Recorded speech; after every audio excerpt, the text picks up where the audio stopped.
కూటమి ప్రభుత్వం ప్రజలకు మంచి చేసే విషయంలో అన్ని అంశాలలో కూడా విఫలం చెందింది అన్నటువంటిది స్పష్టంగా కనిపిస్తా ఉంది. ఈ 8 నెలల కాలంలో ప్రజలకు సంక్షేమం అన్నటువంటిది ఇవ్వలేదు, అభివృద్ధి అనేది ముందుకు రాలేదు, సామాన్యుడికి ఏ రకమైనటువంటి మేలు జరగలేదు, వ్యాపారస్తులకు మంచి జరగలేదు, రైతులకు మంచి జరగలేదు, మహిళలకు మంచి జరగలేదు, విద్యార్థులకు మంచి జరగలేదు, నిరుద్యోగులకు మంచి జరగలేదు. స్పష్టమైనటువంటి గణాంకాలతో మేము చెప్పగలుగుతాం ఈ ప్రభుత్వం విఫలమైంది అన్నటువంటిది. కేవలం తమ పాలనలో వాళ్ళు గత ప్రభుత్వాన్ని పైన బురద చేసేటువంటి కార్యక్రమంలోనే వాళ్ళు మాట్లాడుతూ వచ్చారు. 8 నెలలైనా ఇంకా గత ప్రభుత్వం గురించి మాట్లాడేది ఎందుకు? గత ప్రభుత్వంలో 5 సంవత్సరాల్లో ఎంత మేలు జరిగింది అన్నటువంటిది మేము గణాంకాలు ఇవ్వగలుగుతాం. మీ 8 నెలల్లో ఎంత మేలు చేశారో చెప్పండి అంటే చెప్పేటువంటి పరిస్థితుల్లో లేరు. కేవలం బురద జల్లేటువంటి కార్యక్రమాలనే వాళ్ళు ఆస్వాదిస్తున్నారు. అవినీతి అక్రమాలు జరిగిపోయినాయి గత ప్రభుత్వంలో అని చెప్పి మాట్లాడుతున్నారు. ఇదే నేను స్పష్టంగా ఒక ప్రశ్న వేస్తున్నాను. మీ పార్టీకి సంబంధించిన ఎమ్మెల్సీ సభ్యులే on the floor of the house council పరంగా రాష్ట్ర వ్యాప్తంగా ప్రతి నియోజకవర్గంలో 2019 నుంచి 24 మధ్యన ఎన్ని ల్యాండ్ గ్రాబింగ్లు జరిగినాయి, ఎన్ని అసైన్మెంట్ అక్రమంగా చేసుకున్నారు, 5 సంవత్సరాల డీటెయిల్స్ ఇవ్వండి అని చెప్పి అడగడం జరిగింది. అది రాష్ట్ర వ్యాప్తంగా ప్రతి నియోజకవర్గానికి కూడా సర్క్యులేట్ చేయడం జరిగింది. దానికి ఆన్సర్ కావాలా, రికార్డ్స్ ఇవ్వమని చెప్పేసి. ప్రతి మిగిలిన నియోజకవర్గాలంతా డేటా పైన ఉంటుందేమో, కానీ ఈ నియోజకవర్గానికి సంబంధించినటువంటి ప్రతి మండలం నుంచి తహసీల్దార్లు పంపించిన రిపోర్ట్ నేను తీసుకున్నాను. ప్రతిది కూడా రాయచూడి మండలం కానీ, గాలివీడి మండలం కానీ, సంబేపల్లి మండలం కానీ, రామాపురం అన్ని మండలాలకు సంబంధించింది కూడా తహసీల్దార్లు CCLAకి సంబంధించి ఆ క్వశ్చన్కి ఆన్సర్ కూడా పంపించడం జరిగింది.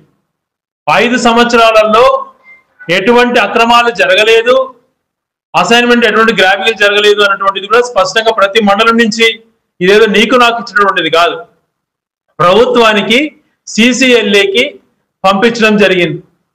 ఏమీ జరగలేదు అన్నటువంటిది ఆ సంవత్సరం 19 నుంచి 24 మధ్యన ఎటువంటి అవినీతి అటువంటి ల్యాండ్ సంబంధించిన అక్రమాలు జరగలేదు అన్నటువంటిది స్పష్టంగా ఇక్కడ చెప్తున్నారు.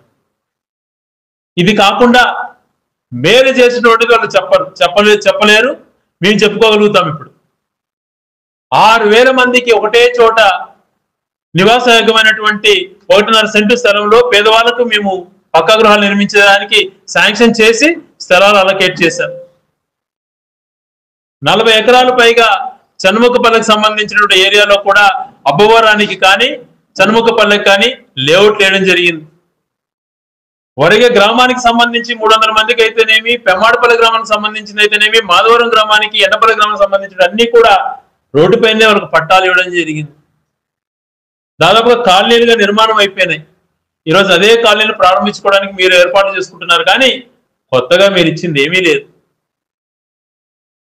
ఇవి కాకుండా ఈ టౌన్ లోనే, ఈ మున్సిపాలిటీలోనే గతంలో ప్రభుత్వానికి ఎటువంటి భూములు మీరు కేటాయించలేదు, ప్రభుత్వ ఆస్తి అని చెప్పుకోలేని పరిస్థితుల్లో ఉన్నారు మీరు.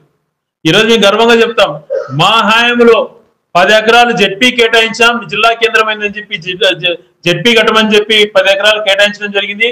అమౌంట్ కూడా శాంక్షన్ చేయించడం జరిగింది క్యాంప్ ఆఫీస్. స్టేడియంకి 29 ఎకరాలు కేటాయించాం. పేదలకు 6,000 ఇళ్లకు ఒక చోట అయితేనేమి, 40 ఎకరాలు ఒక చోట అయితేనేమి అనేక ఖాళీలకు స్థలాలు కేటాయించడం జరిగింది. శిల్పారాముకు 12 ఎకరాలు కేటాయించాం. కొత్త కలెక్టరేట్ కట్టాలని 100 ఎకరాలు కేటాయించాం.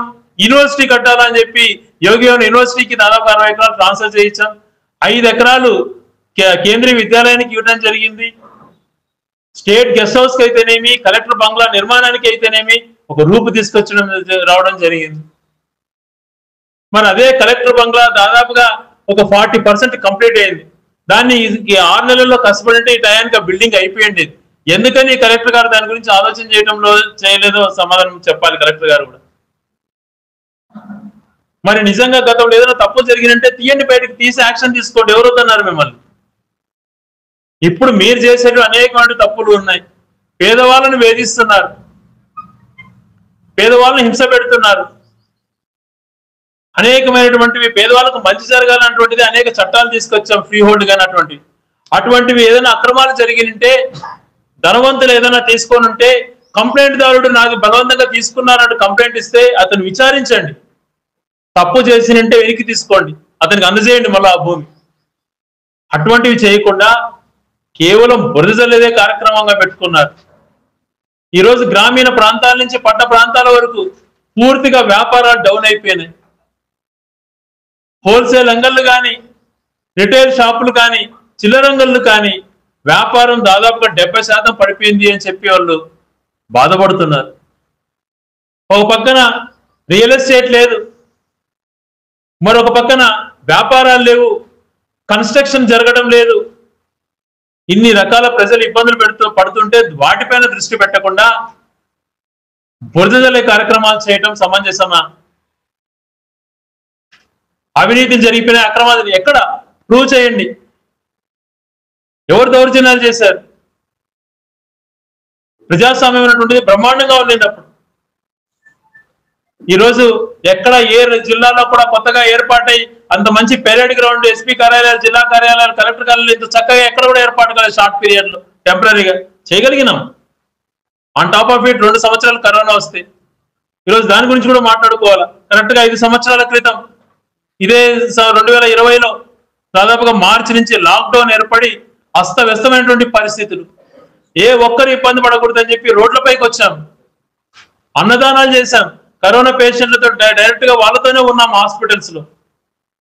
నిరుపేదలకు మంచి చేసే అంశంలో ఆ రోజు ఆ ప్రభుత్వం గట్టి నిర్ణయాలు తీసుకునేది, మంచి చేస్తూ వచ్చింది. ఈ రోజు కేవలం అసత్యమైనటువంటి మాటలు మాట్లాడుతూ 15% జీడిపి చేస్తానని అంటాడు. ఈ ప్రపంచంలో ఏ దేశంలో అయినా ఎంతో అభివృద్ధి చెందినటువంటి ఎన్నో దేశాలు మన కళ్ళ ముందర కనపడుతున్నాయి. ఏ దేశంలో అయినా ఆ పర్సంటేజ్ గ్రోత్ రేట్ ఉందా ఒకసారి చూపించమనండి. అభివృద్ధి చెందినటువంటి దేశాలలో ఎంత జీడిపి ఉంది, అభివృద్ధి చెందుతున్న దేశాలలో ఎంత ఉంది జీడిపి అన్నటువంటిది కూడా ఆయనకు తెలియకుండా మాట్లాడుతున్నాడు. ఈ 8 నెలల్లో స్థూల ఉత్పత్తి పెరిగింది అని అంటాడు. ఒక పక్కన చూస్తే రియల్ ఎస్టేట్ లేదు, మరొక పక్కన స్టాంప్ డ్యూటీలో డబ్బులు ఆదాయం తగ్గిపోయినాయి. దేశవ్యాప్తంగా చూసుకుంటే మిగతా రాష్ట్రాలతో పోలిస్తే ఆంధ్రప్రదేశ్ లో 10% GST వసూలు తగ్గినాయి. మరి ఏ రకంగా స్థూలోత్పత్తి పెరిగింది చెప్పబోయా అంటే సమాధానం ఉండదు. కేవలం ప్రెస్ లో మాట్లాడడమే, గణాంకాలు చూపించాడు, రికార్డ్స్ చూపించాడు. మరి కరోనా లాంటి వర్స్ట్ పీరియడ్ లో కూడా ఎక్కడ కూడా ఎన్ని కష్టాలు వచ్చినా రాష్ట్ర గ్రోత్ రేట్ ఎక్కడా తగ్గలేదు. మిగిలిన రాష్ట్రాలతో పోలిస్తే యావరేజ్ దేశానికంటే ఆంధ్రప్రదేశ్ ముందులో నడిపించినారు. ఆ రోజుల్లో బ్రహ్మాండమైనటువంటి వైద్యాన్ని అందించినారు. 2-3 డాక్టర్లు ఉన్నటువంటి రాయచూటి హాస్పిటల్ 24 మంది డాక్టర్లు ఉండే విధంగా ఏర్పాట్లు చేసి బ్రహ్మాండ బిల్డింగ్ కట్టుకోగలిగినాం. 4 అర్బన్ హెల్త్ సెంటర్లు ఏర్పాటు చేసుకున్నాం. ప్రతి గ్రామీణ ప్రాంతాలలో హెల్త్ సెంటర్స్ పెట్టగలిగినాం. ఎక్కడ కూడా ఊహించని విధంగా ప్రతి స్కూల్ ని మోడర్నైజ్ చేశాం. డిజిటల్ క్లాసెస్ తేవాలా, పేదవాళ్ళు బాగుండాలన్నటువంటి ఆలోచనతో బ్రహ్మాండమైనటువంటి ఇన్ఫ్రాస్ట్రక్చర్ ప్రతి స్కూల్లో డెవలప్ చేశాం. ఒక క్లాస్ రూమ్ లో ఒక టేబుల్స్ ఉంటే గొప్ప అన్నటువంటి ఆలోచన చేసే రోజులలో బ్రహ్మాండంగా ప్రైవేట్ స్కూల్స్, కార్పొరేట్ స్కూల్స్ కంటే కూడా అద్భుతంగా క్లాస్ రూమ్స్ తీర్చిదిద్దాం. ఈ రోజు రాయచోట్లలో ప్రతి స్కూల్ ఒకసారి చూసారండి ఎలా ఉన్నాయి, గతంలో ఎంత మంచి జరిగిందో. అటువంటి ఆలోచన చేయండి, కొత్తగా చేసేటువంటి నిర్మాణాలు చేయండి, దాంట్లపైన దృష్టి పెట్టాలని చెప్పి ప్రభుత్వాన్ని కోరుతూ కల్లిపొల్లి మాటలతో కాలక్షేపం చేయకండి. ఈరోజు ఒకటే అడుగుతున్నా, బనకచెర్ల క్రాస్ కు పోలవరం నీళ్లు తెస్తానంటున్నారు చంద్రబాబు నాయుడు గారు. ఒకటి మీకు అవగాహన ఉంది అసలు? ఈరోజు శ్రీశైలం అటువంటిది 7 నెలలు కంటిన్యూస్ గా గేట్లు ఎత్తి కిందికి నీళ్లు వదిలాం. శ్రీశైలంలో ఈ రోజుకి కనీసం లెవెల్ మెయింటైన్ చేయకుండా డెడ్ స్టోరేజ్ కూడా నీళ్లు లేకుండా తోడేశారు. మరి ఇంతవరకు ఇంకా ఎండల కాలమే రాలేదు. ఎప్పుడు లేని విధంగా 7 నెలలు శ్రీశైలం అవుట్ ఫ్లో వచ్చింది పైన నుంచి. మరి శ్రీశైలంలో నీళ్లు ఉంటే కదా ఈ ప్రాంతం బాగుపడేది. ఎందుకని ఆలోచన చేయలేకపోయినావు? శ్రీశైలంలో ఈరోజు చుక్క నీరు లేదు. ఈ రాయలసీమ గురించి నీకు మాట్లాడే హక్కు ఉందా? శ్రీశైలం నీళ్లు కాపాడుకోలేకపోయినావు. ఏదైతే డెడ్ స్టోరేజ్ చేసిన తర్వాత రాయలసీమలో పంటలు పెట్టుకోవడానికి, ఆ నీళ్లు కూడా తీసుకోవడానికి రాయలసీమ లిఫ్ట్ ఇరిగేషన్ స్టార్ట్ చేసే దాని మూలను పెట్టావు. దాదాపుగా 60% పూర్తయినటువంటి ఆ లిఫ్ట్ ఇరిగేషన్ కంప్లీట్ చేయి, ఫస్ట్ టేకప్ చేయి. దాన్ని కంప్లీట్ చేస్తే రాయలసీమలకు మంచి జరుగుతుంది. బనకచెర్ల క్రాస్ గురించి మళ్ళీ ఆలోచన చేద్దాం. బనకచెర్ల క్రాస్ కు తీసుకురావడానికి దాదాపుగా నువ్వే చెప్పిన ప్రకారమే 85,000 కోట్లు కావాలంటున్నావు. దానికి నిధులు ఉన్నాయంటే కేంద్ర ప్రభుత్వం పోరాడుతా అంటున్నావు. కానీ ఈ రోజు నువ్వు రాజధాని నిర్మాణానికి తెచ్చినటువంటి అడ్కో నిధుల్లో లేకపోతే సెంట్రల్ గవర్నమెంట్ అష్యూరెన్స్ అట్లాంటి తీసుకొచ్చి మొదలుపెట్టు బనకచెర్ల క్రాస్ది పోలవరం నుంచి. దానిలో ప్రాపర్ ప్లానింగ్ చేయి. ఏ రకంగా వస్తాయి, కృష్ణాకి ఎలా చేరుతాయి, కృష్ణా నుంచి ఇక్కడ దాదాపుగా ప్రకాశం జిల్లాకు వచ్చి ప్రకాశం జిల్లా నుంచి దాటి అనేక లిఫ్ట్లు చేరుకొని రావాలి. అది పాసిబిలిటీ ఉంటుందా? దాన్ని ఆలోచన చేయండి. స్టెబిలైజ్ చేయడం కోసమే శ్రీశైలం నుంచి వచ్చేటువంటి వాటర్ స్టెబిలైజ్ కావాలని గెండికోటను కూడా స్టోరేజ్ పెంచి పూర్తి నిర్మాణంలో నీళ్లు స్టోరేజ్ చేసి హెచ్ఎన్ఎస్ఎస్ నుంచి రావడానికి లేట్ అవుతుంది. అయితే లిఫ్ట్ 2 టీఎంసీలు 3 టీఎంసీలు రిజర్వాయర్లు, గెండికోటలో అయితే 27 టీఎంసీలు ఉంటాయి. అక్కడి నుంచి అయితే మనం నీట్ గా తీసుకోవచ్చు వెలిగలకు లింకప్ చేసి అని చెప్పి దాదాపు ఈ రోజుకి 50 నుంచి 60% పనులు మేము పూర్తి చేశాం. దాన్ని టేకప్ చేయి. మళ్ళీ చిత్రావతి నుంచి తీసుకొస్తామన్నటువంటిది కాదు. ఎందుకు మేము ఆలోచన చేసింది బనకచెర్ల క్రాస్ గురించి మళ్ళీ చెప్తావు. ఎందుకంటే ఈ రోజు నువ్వు వచ్చినటువంటి డబ్బునంతా కూడా అమరావతి పైన పెడుతున్నావు కాబట్టి మాలో కూడా ఒక భయాందోళన వచ్చింది. మా పరిస్థితి ఏంటి అని చెప్పి మేము ప్రశ్నిస్తున్నాం కాబట్టి కేవలం మమ్మల్ని ఎవరిని మాట్లాడడానికి ఉండడానికి ఆ పేరు చెప్తున్నావు, కానీ చెయ్యాలన్న ఉద్దేశం నీకు లేదు. ఈ రోజు నీకు ఫస్ట్ చిత్తశుద్ధి ఉంటే హైకోర్టు కర్నూలులో కంటిన్యూ చేసి రాయలసీమ లిఫ్ట్ ఇరిగేషన్ కంప్లీట్ చేయి. మేము చెప్పిన విధంగా హెచ్ఎన్ఎస్ఎస్ జిఎన్ఎస్ఎస్ లింకప్ ఏదైతే దాదాపుగా పూర్తి స్థాయికి వచ్చిందో దాన్ని పెండింగ్ పనులు కంప్లీట్ చేయి. ఇవి చేయి. తర్వాత బనకచెర్ల క్రాస్ గురించి ఆలోచన చేద్దాం. మభ్య పెట్టేటువంటి మాటలు వద్దు. ఎన్నో సంవత్సరాలు మోసం చేశావు, ఇంకెంతకాలం మోసం చేస్తావు? ఈరోజు దావోస్కు పోయినాం, అద్భుతాలు సాధిస్తాం, ఏదేదో వచ్చేస్తాయి రాష్ట్రానికి ఉన్నాం. ఇదేం కొత్తగా చెప్పేటువంటిదా? మీరు కొత్తగా చెప్పేది అయితే మేము కూడా ఏదైనా అనుకోవచ్చు. 2018 నుంచి ఖచ్చితంగా ఇట్లా వస్తానే ఉన్నాయి. రోజు రాష్ట్రానికి 150 సంస్థలు 2018లో చెప్పాం. ఎక్కడొచ్చాయి? రాష్ట్రానికి ఎయిర్ బస్ వచ్చేసింది అన్నాం. అప్పుడు ఇది చెప్పింది ఎప్పుడు? 2018 ఈనాడు పేపర్లో వచ్చినటువంటిది. అప్పుడు దావోస్కు పోతానే అన్నాం. ఆంధ్రాకి అలీబాబా అన్నాం. 19లో దావోస్ ఉంది. ఎక్కడ అలీబాబా? ఎక్కడ? నువ్వే కదా ఉన్నావు. తర్వాత అనేక సంవత్సరాలు ప్రకాశం జిల్లాకు జిల్లాలంటివి 17లో దావోస్కు పోయినప్పుడు అదేమైందో తెలియదు. లాకీడ్ వచ్చేసింది అన్నాం. 17లో దావోస్కు పోయేసి కూర్చొని ఎక్కడొచ్చింది? దావోస్కు పోయిన తర్వాత అక్కడ పారిశ్రామికవేత్తలతో ఇక్కడి నుంచి పోయినట్టు పారిశ్రామికవేత్తలతోనే ఫోటోలు తీసుకొని ఏదో అద్భుతం జరుగుతుంది అని చెప్పి ఎవరిని మభ్య పెడతావు? అక్కడ ఇన్ని సంవత్సరాలు దావోస్కి వెళ్ళావు కదా. ఒక ఎన్డీటీవీకి సిఎన్బిసి ఛానల్ కే నీ యొక్క పబ్లిసిటీ కోసం ప్రజాధనం 2.5 కోటి రూపాయలు వాళ్ళకి ఇచ్చావు కదా, పబ్లిసిటీ చేయండి అని చెప్పి. ఎందుకోసం? అక్కడ నుంచి అక్కడ ఎంఓయూ జరిగినటువంటిది ఒకటన్నా ఇక్కడ మెటీరియలైజ్ అయిందా? ఆలోచన చేయమంటున్నా. ఎంతకాలం మనం మభ్య పెడతాం ప్రజల్ని? ఈరోజు నిన్న చెప్పావు మా ఆంధ్రాలో 10 పోర్ట్స్ ఉన్నాయని చెప్పి. గుండెపైన చేసుకొని చంద్రబాబు నాయుడు గారు మీ హయాంలో మీరు 1 పోర్ట్ నిర్మించారా? ఆ 10 పోర్టులు ఈరోజు గర్వంగా నువ్వు చెప్తున్నావు అంటే నిర్మించింది 2 పోర్టులు రాజశేఖర రెడ్డి గారు, మిగిలిన పోర్టు జగన్మోహన్ రెడ్డి గారు టేకప్ చేసి కంప్లీట్ చేసి తీసుకొచ్చారు. కృష్ణపట్నం పోర్టు రాజశేఖర రెడ్డి గారు కంప్లీట్ చేశారు. ఈ రోజు జరుగుతున్నటువంటి బందర్ పోర్టు కానీ భవనపాడు కానీ మిగిలిన పోర్టులు అన్ని కూడా కంప్లీట్ స్టేజ్కి తీసుకొస్తున్నటువంటిది జగన్మోహన్ రెడ్డి గారి ప్రభుత్వంలో చేసినటువంటివి. ఫిషింగ్ హార్బర్లు తీసుకొచ్చాడు. ఎన్నో మంచి పనులు చేశాడు. 17 మెడికల్ కాలేజీలు వస్తే జీర్ణించుకోలేక దాన్ని వద్దని రాసా. వచ్చిన ఎంసీఏ అప్రూవల్ ఇస్తే medical council of India approval ఇచ్చినట్టు కూడా పులివెందులకు వద్దని వెనక్కి పంపించాం. మాకు వద్దని రిటర్న్ గా లెటర్ రాసాం. ఇది ద్రోహం కాదా? ఇలా చెప్పుకుంటూ పోతే అనేకమైనవి ఉన్నాయి. ఇవన్నీ కూడా ఆలోచన చేయలేక కాదు, ఆలోచన చేస్తున్నాం. మాకు బాధ కలుగుతుంది. బాధ్యత తీసుకో. టెంపరీగా కళ్ళు తుడిచేసి తప్పించుకోవాలన్నటువంటి ప్రయత్నం చేయకు. ముఖ్యంగా రాయలసీమ మనవాళ్ళు దెబ్బతీయకు. 1,00,000 కోట్లు ఈ రోజు నువ్వు అమరావతి పైన పెడుతున్నావు కేవలం నీ రియల్ ఎస్టేట్ కోసం. మరి కంపెన్సేట్ ఏం చేస్తున్నావు రాయలసీమ కంటే? దానిపై జవాబు లేదు. అందుకనే మభ్య పెట్టేదానికి బనకచెర్ల అంటున్నావు, కానీ దానికి ఎటువంటి ప్రాపర్ గా ఎటు ఫండ్ చేస్తావు, ఎప్పటిలోపు కంప్లీట్ చేస్తావు అన్నటువంటిది నువ్వు ఎక్కడ కూడా నేను మాట్లాడట్లేదు. కేవలం ఆలోచన ఉంది అని చెప్తున్నావు అంతే. పోలవరం కూడా మీరు నిర్వీర్యం చేసినారు. డయాఫ్రామ్ వాళ్ళు ఎప్పుడు కట్టాలి, ఎప్పుడు టేకప్ చేయాలని ఆలోచన చేయకుండా చేసి దాన్ని నిర్వీర్యం చేసి ఈ రోజు ఇంత స్లో అవడానికి కారకులయ్యారు. విచ్ఛిన్నం చేసింది మీరు, రాష్ట్ర విభజన కారకులు మీరు. మీరు ఏం చేశారంటే చెప్పుకోలేని పరిస్థితి. ఒక్క స్కీమ్ కూడా ఇచ్చినటువంటి పరిస్థితి కాదు. ఇది చంద్రబాబు నాయుడు గారు ఇచ్చారు తనకు హాయంలో అని చెప్పుకునే పరిస్థితి లేదు. మీరు ఇచ్చినటువంటి సంక్షేమం ఈ సంవత్సరంలోనే ప్రజలకు ఇవ్వాల్సినటువంటి దాదాపుగా 60 నుంచి 70,000 కోట్లు ప్రజలకు మీరు ఎగనామం చేశారు, మోసం చేశారు. అమ్మఒడికి ఇవ్వలేదు, ప్రతి ఒక్కరికి 15,000 అని చెప్పి అదే కొట్టారు. అక్క చెల్లెలకి ఇస్తానన్న 1,500 గురించి ఊసేలేదు, రైతులకి ఇవ్వాల్సిన రైతు భరోసా ఊసేలేదు. ఇన్ని రకాల అన్ని కూడా ఎగరగొట్టి 60-70,000 కోట్లు మిగిలిచ్చి కూడా దాన్నన్నా ఏదైనా ప్రజలకు ఉపయోగపడేటువంటి కార్యక్రమాలు చేపడతా ఉంటే అది లేదు. ఎక్కడికి పోయింది మరి చూస్తే 1,50,000 కోట్లు 7 నెలల్లోనే అప్పు చేసావు. అంతకుముందు 14 లక్షల కోట్లు అప్పు చేసేసింది అన్న అన్ని రికార్డ్స్ అన్ని బయటపెట్టి నీ హామీలు చేసినటువంటి 3 లక్షల కోట్లతో కలిపి 6.5 లక్షల కోట్లు కూడా లేవు. నువ్వు వచ్చే 8 నెలల్లోనే 1,50,000 కోట్లు అప్పులు చేసావు. ఏమన్నా ఇస్తున్నావు ప్రజలకంటే అది లేదు.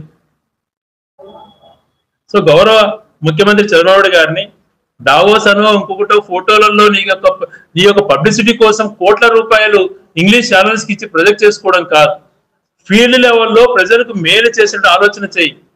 ప్రజలకు గత ప్రభుత్వం పట్టాలు ఇచ్చింది, నివాస యోగాలు ఏర్పాటు చేయడానికి ప్రయత్నం చేసింది, హౌస్ సైట్స్ ఇచ్చింది, చదువుకోవడానికి స్కూల్స్ డెవలప్ చేసింది, హాస్పిటల్స్ డెవలప్ చేసింది, సంక్షేమాన్ని బాగా అందించింది.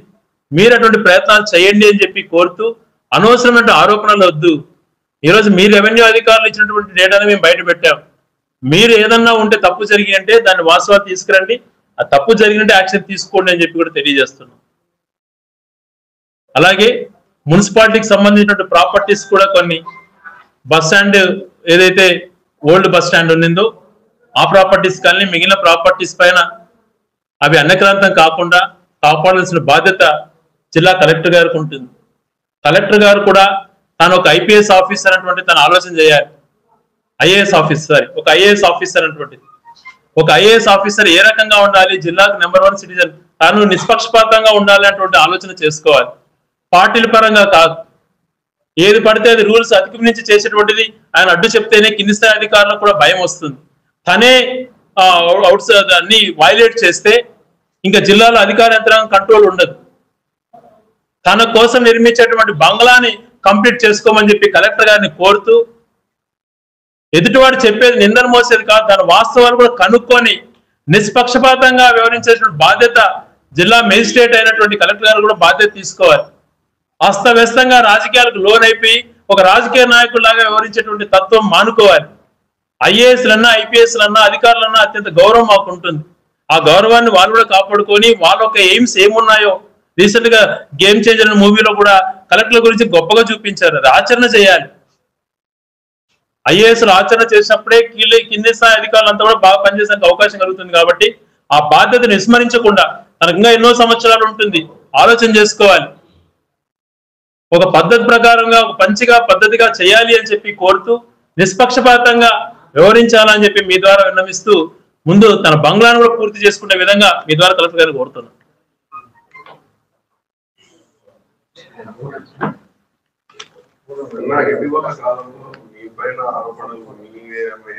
ఉండేటప్పుడు అక్రమంగా నివాసాలు భవనాలు నిర్మించారు కార్యకర్తలని ఎక్స్ పార్టీ వాళ్ళు ఒకటే సార్, అది ఎక్కడ జరిగినా ఇల్లీగల్ గా అని చెప్పి యాక్షన్ తీసుకోమని చెప్తున్నాం కదా. దీంట్లో ఎటువంటి మేమేమి దాన్ని సపోర్ట్ చేయట్లేదు. ఇప్పుడు కొన్ని ఆరోపణలు చేశారు, నేను రికార్డ్స్ ప్రకారంగా చెప్పాను. నేనేదో సైట్ తీసుకున్నా అని చెప్పాను. నేను ఏ రకంగా లోన్ తీసుకునింది, ఏ రకంగా ఫుల్ పేమెంట్ చేసిన అన్ని డీటెయిల్స్ కూడా నా దగ్గర ఉన్నాయి, ప్రజెంట్ చేస్తాను. ఎటువంటి అవినీతి ఏదైనా ఉన్నప్పుడు మీరు ఫలానా దానిపై స్పెసిఫిక్ గా అడిగితే ఎటువంటి దానిపైన సమాధానం చెప్పడానికి ఎప్పుడు ఎల్లవేళ రెడీగా ఉంటాం.